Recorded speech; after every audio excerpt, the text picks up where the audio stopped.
Hello दोस्तों, नमस्कार। मैं रोहित कुमार बिंद्रा, आप सभी का बहुत बहुत स्वागत है हमारे और आपके यूट्यूब चैनल वाईफाई मनोरंजन स्टडी में। दोस्तों, आज के इस वीडियो में कक्षा 9th की गणित पढ़ने वाले हैं। चैप्टर नंबर 1 पढ़ाने वाला हूं। दोस्तों, चैप्टर नंबर पहले का क्या नाम है? वास्तविक संख्या। ठीक है। कौन सा बुक से पढ़ाने वाला हूँ? डॉक्टर मनोरे की जो किताब आती है उसी से पढ़ाने वाला हूँ दोस्तों। ठीक है, तो ध्यान से देखिएगा। सबसे पहले हम लोग इसका बेसिक सीखेंगे, मतलब प्रश्नावली में कौन कौन फार्मूला यूज होगा। ठीक है, उसी के बारे में जानेंगे। ठीक है, तो बेसिक फार्मूला के बारे में जानने वाले हैं। तो ज़्यादा बात नहीं करते हुए स्टार्ट करते हैं। ठीक है, ध्यान से देखिएगा। सबसे पहले हम लोग सीखेंगे प्राकृतिक संख्या किसे कहते हैं। सबसे पहले अपने को सीखना है कि प्राकृतिक संख्या किसे कहते हैं। ठीक है, तो याद रखिएगा, दुनिया में जो भी गिनने वाली वस्तु होती है उनको हम प्राकृतिक संख्या बोलते हैं। याद रखिएगा, गिनने वाली संख्या को ही क्या कहा जाता है? प्राकृतिक संख्या कहा जाता है। ठीक है, यहाँ पर लिखा गया है, देख सकते हैं आप, गिनती की सभी संख्याएं प्राकृतिक संख्या कहलाती है। ठीक है, जैसे में देखा जाए 1 2 3 and so on dot dot, मतलब अनंत तक जाएगा। फिर यहाँ पर यह 1 से शुरू होती है और अनंत तक जाती है। इतनी बात याद रखना। ठीक, तब प्राकृतिक संख्या की परिभाषा ये होगी। ठीक, अब आगे पूर्ण संख्या। तो पूर्ण संख्याएं का मतलब याद रखिएगा, अभी मैंने आपके बताया प्राकृतिक संख्या। तो प्राकृतिक संख्या में क्या मैंने बताया कि वह 1 से स्टार्ट होती है और अनंत तक जाती है। तो पूर्ण संख्या क्या होती है? प्राकृतिक संख्या से पहले 0 लगा देंगे तो जो प्राप्त होगा उसको हम पूर्ण संख्या कहेंगे। तो यहाँ पर देख सकते हैं, प्राकृतिक संख्याओं के समूह में ऐसी संख्याओं का समूह पूर्ण संख्याएं कहलाती है। जैसे कहने का मतलब है, अब प्राकृतिक संख्या 1 से स्टार्ट होती है, उससे पहले मैंने यहाँ पर 0 लगा दिया, मतलब यह क्या हो गई? पूर्ण संख्याएं कहलाएगी। ठीक है, उम्मीद है कि समझ में आ गया होगा आपके। अब अगली हेडिंग आपको लगाना है। ठीक है, अगली हेडिंग हम लोग पढ़ेंगे क्या? पूर्णांक संख्याएं। ठीक है, तो पूर्णांक संख्याएं हेडिंग लगाइए। आपको मैं बताऊंगा पूर्णांक संख्याएं क्या होती है, उसके बारे में आपके बताता हूं। ठीक है, तो हेडिंग यहाँ पर लगाएंगे आप, पूर्णांक संख्याएं। ठीक है, पूर्णांक संख्याएं। तो इसकी परिभाषा सबसे पहले आपको लिख लेना है। सभी लिखेंगे, सभी धनात्मक, सभी धनात्मक। ठीक है, धनात्मक और ऋणात्मक। ठीक है, सभी धनात्मक और ऋणात्मक पूर्ण संख्याएं, पूर्ण संख्याएं। ठीक है, ध्यान दीजिएगा, सभी धनात्मक और ऋणात्मक पूर्ण संख्याएं पूर्णांक संख्याएं कहलाती है। ठीक है, लिखेंगे यहां से क्या? पूर्णांक संख्याएं, पूर्णांक संख्याएं कहलाती है, कहलाती है। ठीक है, तो इसे आप नोट कर सकते हैं। मैंने क्या बताया आपको? सभी धनात्मक और ऋणात्मक, ठीक है, पूर्ण संख्याएं पूर्णांक संख्याएं कहलाती है। ठीक, अब यहाँ पर जैसे मैं आपको बताना चाहूँगा, जैसे में, ठीक है, चित्र के माध्यम से आपके बता देता हूँ। ठीक है, ध्यान से देखिएगा। पूर्णांक संख्याएं, मान लेते हैं हमारा एक रेखा है। ठीक है, यहाँ पर 0 लगा देते हैं, इधर +1 होता है, इधर +2, इधर +3। ठीक है, और डॉट डॉट इधर। ठीक, इधर क्या होता है? -1 -2 -3 डॉट डॉट डॉट। ठीक है, अब दोस्तों यहाँ पर मैं आपको बताऊंगा कि इसमें इधर जो धनात्मक लिखा गया इसको हम धनात्मक पूर्ण संख्या कहेंगे। ठीक है, मेरी बात समझिएगा। ठीक है, इस वाले को हम क्या कहेंगे? ऐसे लिख लीजिएगा, धनात्मक, धनात्मक पूर्णांक है, इसको हम धनात्मक पूर्णांक कहेंगे। ठीक है, और इस वाले को क्या कहेंगे? इस वाले को ऋणात्मक पूर्णांक कहेंगे। ठीक है, ऋणात्मक पूर्णांक। उम्मीद है कि बात समझ में आ रही होगी। ठीक है, और इस वाले को क्या कहते हैं, याद रखिएगा, उदासीन पूर्णांक।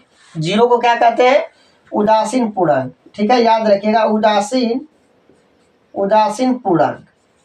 यदि आपसे पूछा जाए उदासीन पूर्णांक क्या है, तो आप बताएंगे कि 0 को उदासीन पूर्णांक से जाना जाता है। ठीक है, या उदासीन पूर्णांक नाम से जाना जाता है 0 को। ठीक है, तो उम्मीद है कि हेडिंग आपके समझ में आ गया होगा, पूर्णांक संख्या है। ठीक है, नोट कर लीजिएगा। अब इसके बाद हम आपको सिखाने वाले हैं सम संख्या और विषम संख्या। ठीक है, अब हेडिंग लगाएंगे आप सम संख्याएं। ठीक है, तो सम संख्या किसे कहते हैं, वे संख्याएं जो 2 से पूरा पूरा विभाजित हो जाए। ठीक है, उसे हम क्या कहते हैं, सम संख्या। तो लिखेंगे क्या, वे सभी संख्याएं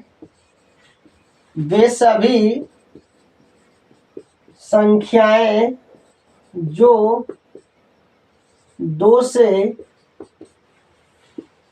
पूरा पूरा, ठीक है, पूरा पूरा विभाजित हो। ठीक है, उसे सम संख्याएं कहते हैं, उसे सम संख्याएं कहते हैं।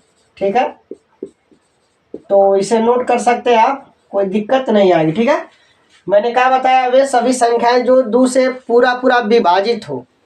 ठीक है, उसे हम क्या कहेंगे, सम संख्या कहेंगे। ठीक, जैसे उदाहरण लिखना चाहेंगे आप, तो उदाहरण एग्जाम्पल ले लेते हैं। ठीक है, जैसे 428 कामा, ठीक है, कामा दे देते हैं, 428 कामा 37 64 तथा 520।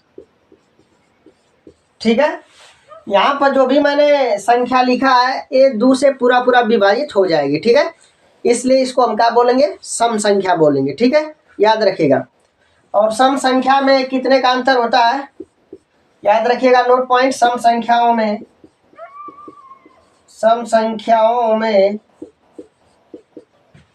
2 का अंतर होता है। ठीक है, 2 का अंतर होता है।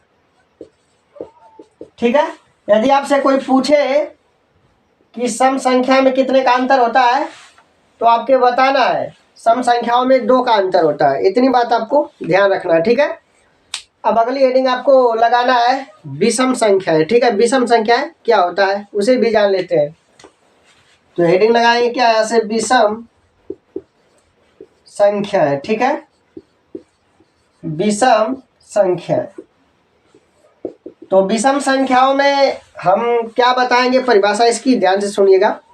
वे संख्याएं जो 2 से पूरा पूरा विभाजित न हो। ठीक है, उसे हम क्या बोलते हैं, विषम संख्याएं बोलेंगे। ठीक है, तो लिखेंगे क्या, वे सभी संख्याएं।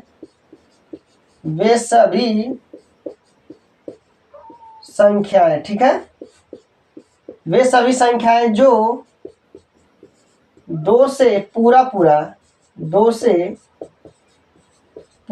विभाजित न हो। ठीक है, विभाजित न हो। ठीक है, विषम संख्याएं कहलाती है, विषम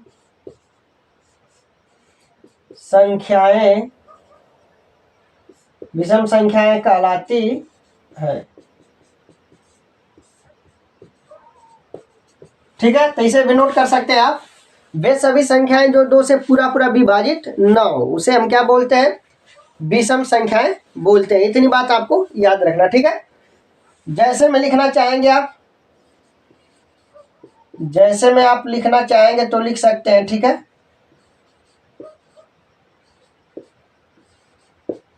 तो जैसे में आपको लिख लेना है यहाँ पे,